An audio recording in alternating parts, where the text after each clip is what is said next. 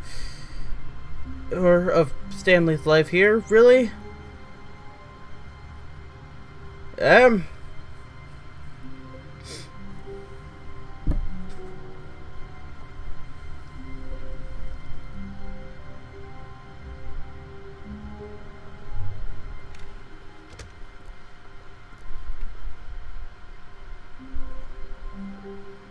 It's amazing, this game. It will tell you to tell a story. When Stanley came to a set of 2 open doors, this was not the correct way to the meeting room, and Stanley knew it perfectly well. Perhaps he wanted to stop by the employee lounge first, just to admire it. Yeah, maybe.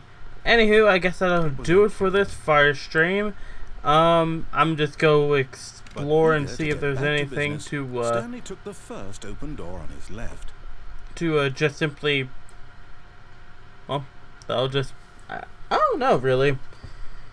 But yeah, thanks for watching the stream, guys. This will be up on YouTube once it's done. Once it's done processing and the like. Yeah, if you like the stream, leave a like and a comment and a favorite, and subscribe if you haven't already to join the Den of Dragons, where things are sure to spice up in better ways than this. Well, then again, seeing the game totally go bonkers was pretty funny. But yeah, till next time though, this is Stay Up 2 for 2, signing off. See ya!